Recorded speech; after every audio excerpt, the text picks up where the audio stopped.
प्रिय भक्तों, आज की कहानी है भक्त का अहंकार और भोलेनाथ की परीक्षा। प्राचीन काल की बात है। हिमालय की सुरम्य घाटियों के बीच एक अत्यंत धर्मनिष्ठ और तपस्वी भक्त हेमनाथ रहता था। उसकी भक्ति इतनी प्रबल थी कि वह दिन रात केवल शिव की आराधना में ही लीन रहता था। उसकी तपस्या ने उसे अलौकिक शक्तियां और विशेष ज्ञान प्रदान किया था।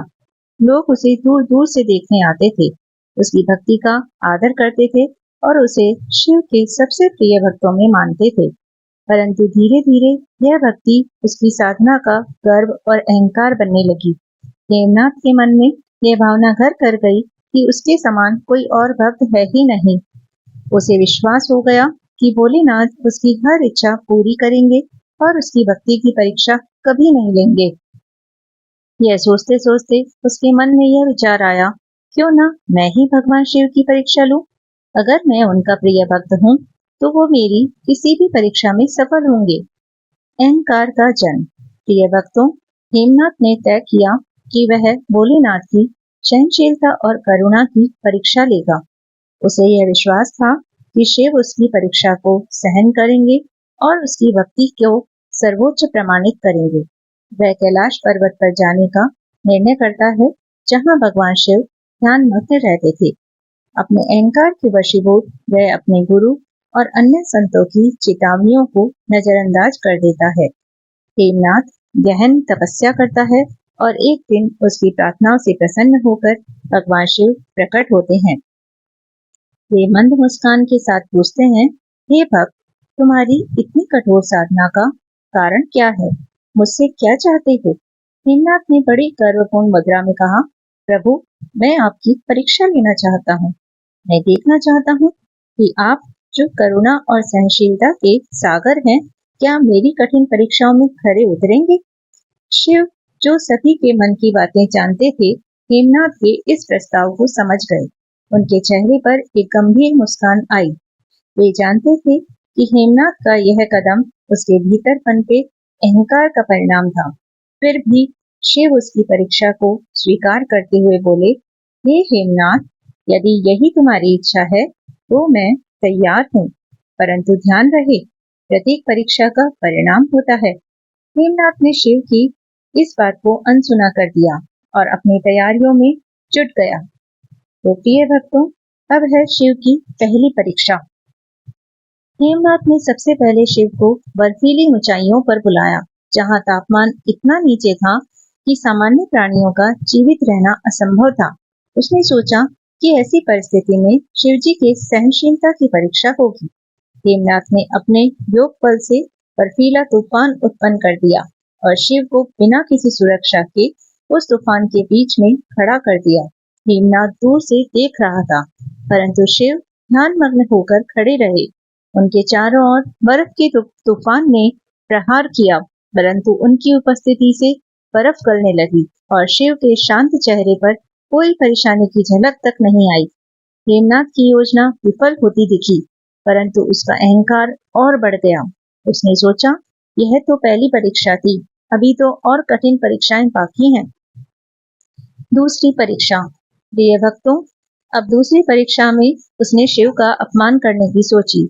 हेमनाथ ने अब शिव की विनम्रता और सहनशीलता को चुनौती देने की ठानी। उसने एक सभा का आयोजन किया, जिसमें उसने शिव जी को बुलाया। शिव जी ने अपने दिव्य रूप को साधारण मानव जैसा बना लिया और वहां पहुंचे। सभा में हेमनाथ ने उनके प्रति असम्मानजनक व्यवहार किया।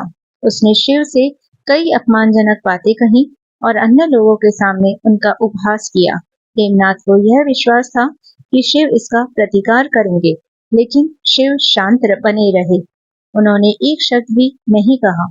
उनकी आंखों में करुणा और सहनशीलता का भाव था। जबकि सभा में उपस्थित लोग भी हेमनाथ की इस क्रूरता को देखकर हैरान थे। हेमनाथ ने देखा कि उसका यह प्रयास भी विफल रहा और अब उसका अहंकार अपनी चरम सीमा पर पहुंच गया। उसने सोचा, मैं उन्हें ऐसी कठिन परीक्षा में डालूंगा जहां से बच पाना असंभव होगा। तब उन्हें मेरी भक्ति का मूल्य समझ में आएगा। तो प्रिय भक्तों, अब उसने ली शिव की तीसरी परीक्षा, गुफा में कैद। अब हेमनाथ ने शिव को एक गहरे अंधेरे गुफा में फंसाने का निर्णय किया। उसने अपनी योग शक्तियों का उपयोग करके एक विशाल और संकीर्ण गुफा का निर्माण किया, जिसमें प्रवेश करने के बाद कोई बाहर नहीं निकल सकता था। उसने शिव को वहां बुलाया और जब शिव गुफा के भीतर गए तो उसने अपनी योग शक्ति से गुफा का द्वार बंद कर दिया। गुफा के अंदर न हवा थी, न रोशनी, केवल घना अंधकार और शून्यता। हेमनाथ को विश्वास था कि अब शिव वहां से नहीं बच निकल पाएंगे। उसने सोचा, अब देखता हूँ कि शिव जी कैसे मेरी इस परीक्षा में सफल होते हैं। परंतु जैसे ही उसने गुफा का द्वार बंद किया, अचानक चारों ओर अजीब सी खामोशी फैल गई। हेमनाथ ने महसूस किया कि कुछ अनहोनी हो रही है। उसके दिल में एक बेचैनी शुरू हो गई और उसकी शक्तियां धीरे धीरे कमजोर पड़ने लगी। उसे यह एहसास होने लगा कि वह किसी भारी गलती की ओर बढ़ रहा है।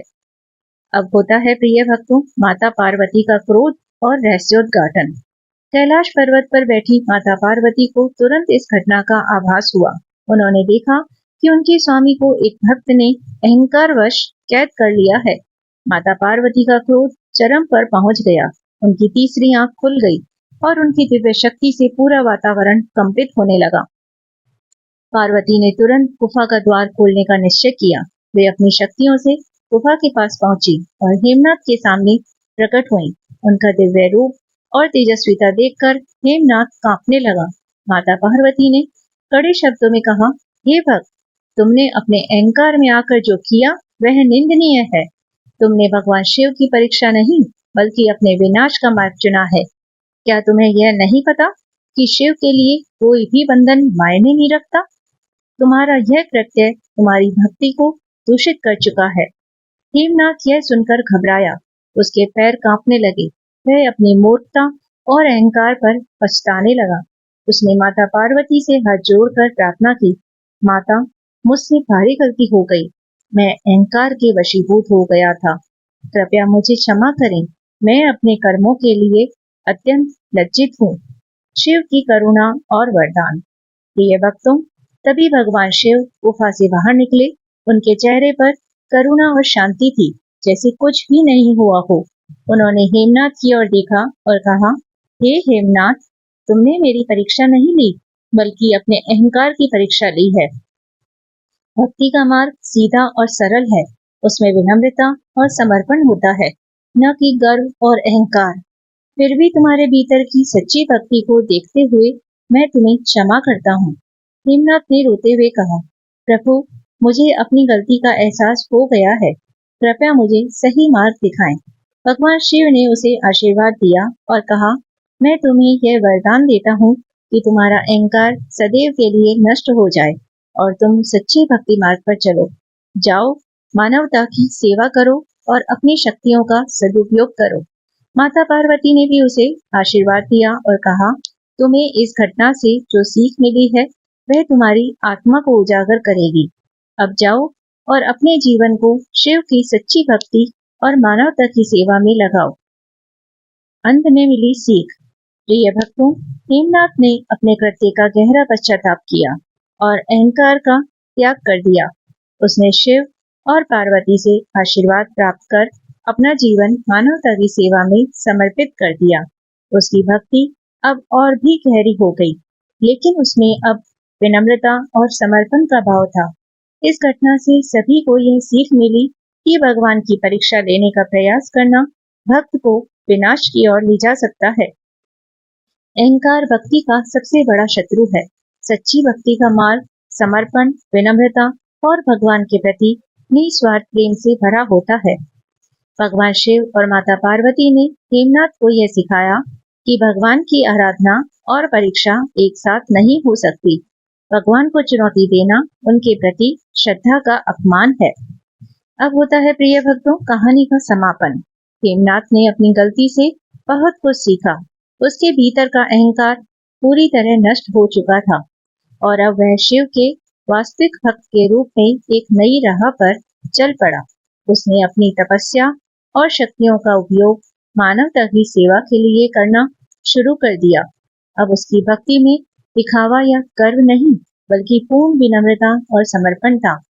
वह लोगों को शिक्षित करने लगा कि भक्ति का असली अर्थ क्या है उसने उन्हें सिखाया कि भगवान की भक्ति में शक्ति नहीं बल्कि श्रद्धा, विनम्रता और प्रेम सबसे अधिक महत्वपूर्ण होते हैं। हेमनाथ का यह परिवर्तन उसकी गहरी भक्ति का प्रमाण बन गया। वह शिव और पार्वती के आशीर्वाद से सदा के लिए एक आदर्श भक्त बन गया, जिसने अपने अहंकार का त्याग किया और भगवान के वास्तविक प्रेम को प्राप्त किया। उसकी कहानी हर जगह फैल गई और लोग उसके जीवन से प्रेरणा लेने लगे। उसे देखकर सभी ये सीखने लगे कि भक्ति का असली मार्ग भगवान की परीक्षा लेने में नहीं बल्कि उनके प्रति समर्पण और विश्वास में होता है। हेमनाथ का जीवन इस बात का प्रमाण बन गया कि भगवान अपने भक्तों को सदैव माफ कर देते हैं अगर वे अपनी गलतियों का पश्चाताप करते हैं और सही मार्ग पर लौट आते हैं। अंततः हेमनाथ ने अपना शेष जीवन सेवा, विनम्रता और शिव की भक्ति में व्यतीत किया।